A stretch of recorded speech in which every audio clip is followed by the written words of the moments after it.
Hello everyone, Franklin County Mayor Chris Guest here for another Friday update. First, we'd just like to say I hope everyone had a very Merry Christmas and looking forward to everyone having a great New Year. And we're ready to kick the new year off at the Mayor's office with continuing with some projects to always try to improve Franklin County and make it a safer, better place to live for all the citizens, which we think should always be our goal.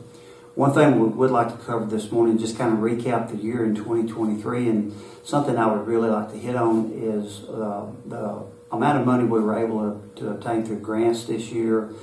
There's been other counties that have contacted us about the grant manager position we were able to include through the TDEC grant, and just to give you an idea of how important that position is to prevent just leaving money out there you could obtain that you otherwise might not because of a lack of a position.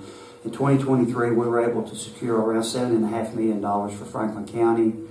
The TDEC Water Improvement Grant, which you've heard talked about several times, that's for infrastructure improvements through Suwannee, Belvedere, and Winchester Springs area, just for basic things they need, and some larger projects like in Center Grove with the water retention.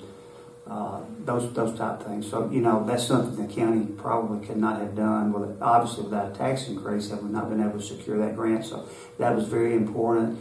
The violent crimes grant that we were able to obtain for law enforcement, that was actually a two-part where there was some appropriations per department, then there was a large appropriation at the end for countywide. I think that was like in the neighborhood of $2 million. That enabled agencies to buy things they need, things like tasers, things like ballistic vests, ammunition for training.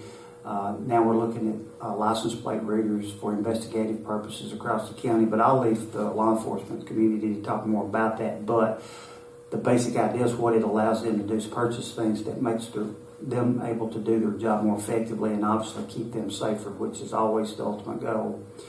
We were able to secure a fire improvement grant through a community block development for the town of Huntland to buy a water tanker, which we will be doing a press release on when we come back from New Year's, in the vicinity of about $390,000.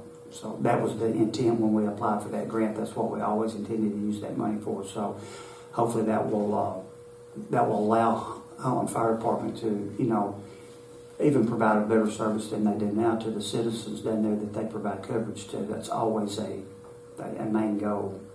The ankle monitoring grant we were able to secure to help the judicial system, and obviously the ankle monitoring in lieu of incarceration, which holds down costs for the jail.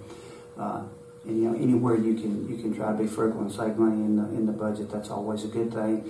And the money that we had to apply for the grant, turn it in to secure the funding for the SROs through the governor's office came out with that. I'd say it's probably been about 6 months ago by now, but that will be a big relief to the sheriff's budget, which obviously directly affects the county budget, tax rate, those type of things. So that's a big shot in the arm to Sheriff Fuller and his folks to be able to augment the salaries of the SROs to take some of that financial burden off the county budget and the property taxpayer, which we all know is the mainstay and the go-to when we need funding in the county. That's really our biggest, obviously, way of collecting revenue. So those are all positive points and good things, and I think it also, what it does is it validates the need for that position.